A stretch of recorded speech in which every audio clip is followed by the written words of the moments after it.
Television, and more specifically serials and series produced in Hollywood, are known to not being very inclusive or representative of various minorities, including the African American community, Arabs, the LGBTQ+ community, and so on and so forth. As a result, it becomes difficult to find characters that accurately show the struggles of such minorities or even their day-to-day lives. This can make minorities feel unseen or invisible in the eyes of Hollywood, and by extension, invisible by those outside their communities, because that could make them feel like that's how those who aren't part of their community see them, or in some instances, that they don't see them at all.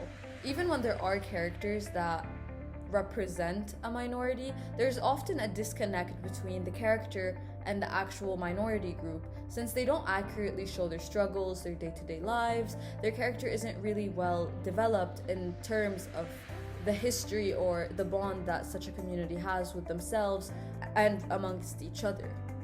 As a matter of fact, a study conducted in 2020 by the National Research Group found that 2 in 3 Black Americans don't feel represented on screen. That's a lot of people. A cause for this is the lack of intersectionality, or the presence of shallow intersectionality in the creation and development of characters we see on television. For example, if we look at popular shows such as Friends and How I Met Your Mother, both of which are shows that have plots revolving around various characters, not just one character, we see a lack of diversity, especially in the intersectionalities of these characters. More specifically, if we look at the show Friends, it follows the story of 6 different adults in New York, all of which have the same intersectionality. Chandler, Ross, Joey, Monica, Rachel, and Phoebe are all heterosexual, Caucasian, cisgender, Americans at the end of the day.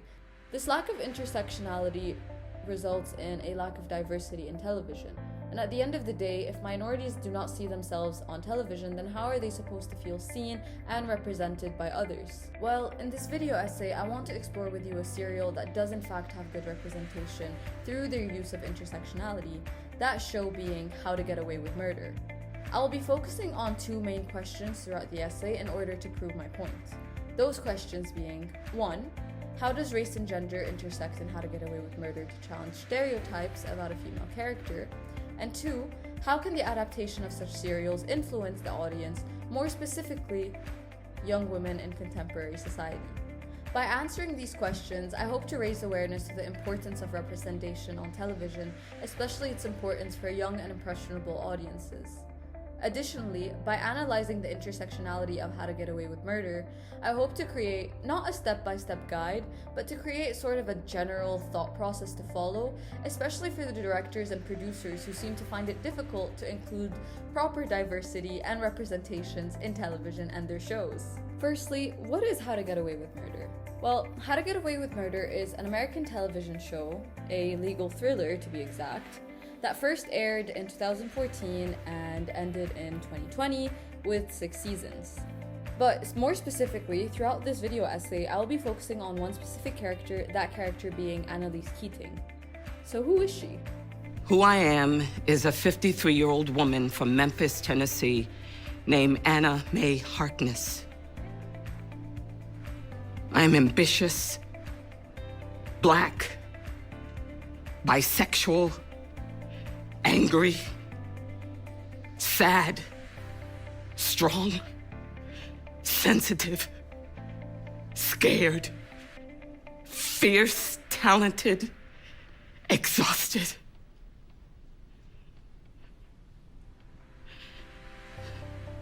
And I am at your mercy. There is no better way to introduce Annalise Keating than having her introduce herself. As she said in the clip, Annalise Keating is a Black bisexual woman, all of which are different intersectionalities that diversify her character and allow her to represent a very small minority. Her intersectional representation throughout How to Get Away with Murder challenges stereotypes about a female character in so many ways. More commonly, women in television are represented as either damsels in distress, as sexualized beings, or just as supporting characters that help push the male character to the finish line, which isn't an accurate representation of who women are.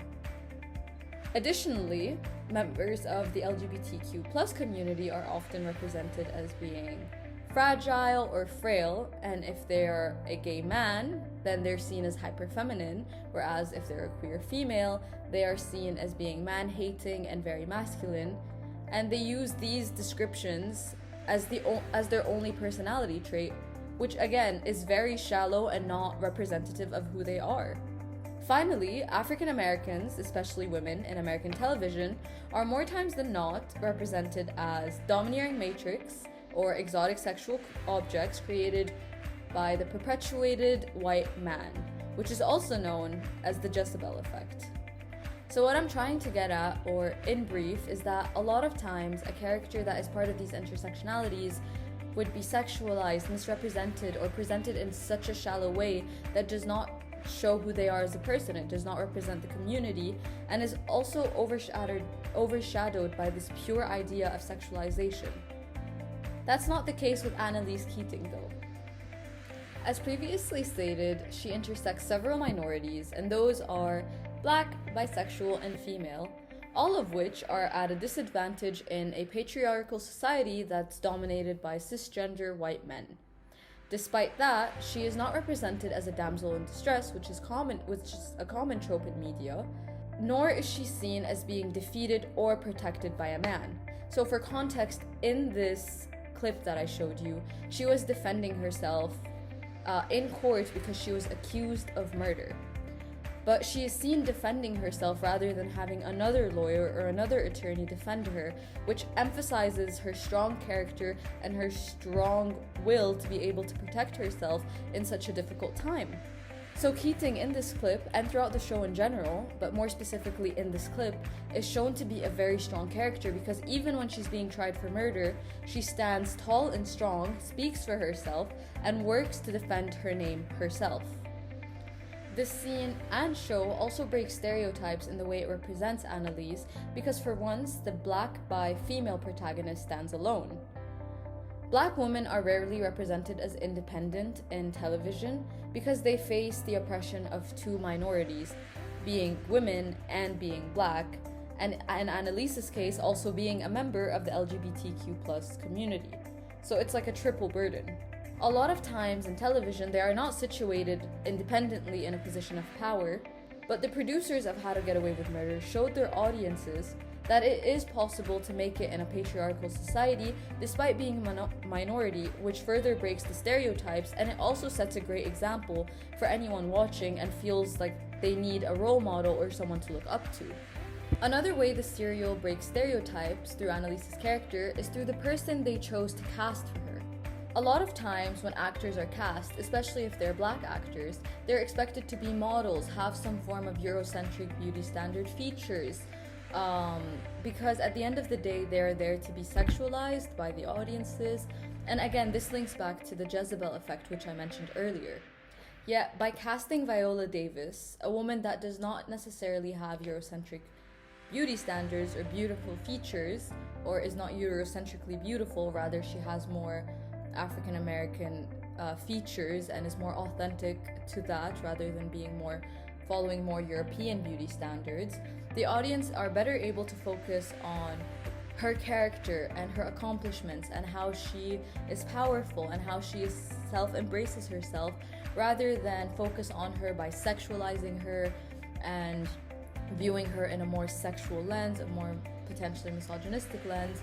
Rather, they focus more on her accomplishments rather than her beauty, which is another way that the show is breaking stereotypes, because again, it reminds the audience that they don't just have to find a woman powerful through her beauty, but also through her accomplishments and through her work ethic and through her character as a whole, not just her looks. Now, after all of that being said, why is it so important for such serials to be adapted? What influence does it provide for their audience in contemporary society? Well, overall, Annalise's presence in the show breaks stereotypes as it represents a small minority that is often invisible in mass media and in television. By being visible and being represented in the show, it gives the minority the ability to be visible in the media, allowing them to be represented and shown to others. Having visibility is so important in television and media because it allows audiences, especially young and impressionable audiences, to feel like they have somewhere to belong and that they're not just outcasts of society, rather they are accepted members of society and they have a voice. Additionally, the character gives them a voice, especially if well done, because they can visually voice their struggles and overall let the characters speak their stories and speak what they are having issues with or speak what they're doing from a day-to-day lives to raise awareness about who they are as people rather than have others just follow the stereotypes.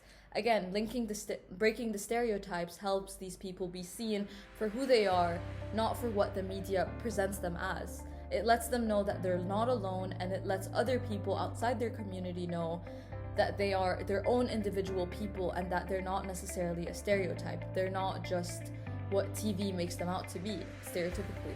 Because if it's well done, then it starts to show and it starts to let other audiences know who they are, what they're struggled with, and that they're a member just like anyone else in society. When you see yourself represented in a television show, especially if you are a minority or belong to several intersecting minorities, you feel that you are not alone and that it's not just you and your immediate community that are struggling or that are aware of your struggles, but that more people are starting to be educated and awareness is being raised about what it's like to struggle within your community or what it's like to live in your day-to-day lives, which creates more acceptance, more compassion, more understanding amongst different communities, and can also help with aid, whether financially, socially, economically, etc., or even politically. So having well-made characters and adaptations of these pre-existing well-made characters, or in other words, having characters that genuinely are good in representing certain minorities and having more of those would be great for audiences because it allows them to have someone to look up to and someone that they feel that represents them. So in the case of Annalise, she would set a great example for women, for Black people, and for members of the LGBTQ+ community. And she would also set a fantastic example for a person that identifies with all three of those intersectionalities. Because she would remind them that they do not have to conform to stereotypes to be seen, rather they can be independent and represent themselves the way they want, stand up for themselves, and that will give them the visibility and love that she's able to get and that they could want from their community and those even outside their immediate community. Furthermore, having more of such intersectionalities allows for minorities within minorities to feel valid. So for instance, Black women are a minority, but Black women that are part of the LGBTQ+ community are even a smaller minority within that minority. So it stands as a reminder that they do not have to be alone and that they are not weird for being several things at once, or that rather they are normal and can be viewed as strong and independent regardless of their skin tone, their sex, gender, sexuality, interest, or anything at all. Because at the end of the day, having such characters with different intersectionalities that represent different groups of people allows for them to feel accepted. They no longer feel like an outcast for being so many things or for being so many minorities. They start to feel like they have a voice in society, especially in a patriarchal society that favors one very specific group, and therefore allowing them to have more confidence potentially, to be more accepting of who they are, to represent themselves the way they are or the way they want to even more because again they have more confidence. And overall, just having these representations and breaking the stereotypes in television is so important because it just would create so much more understanding amongst people and compassion amongst people, and it would also help minority groups to feel seen, to feel visible, and to overall just feel accepted within the world rather than feel like they have to be one thing that they definitely cannot be because that's just the way they are.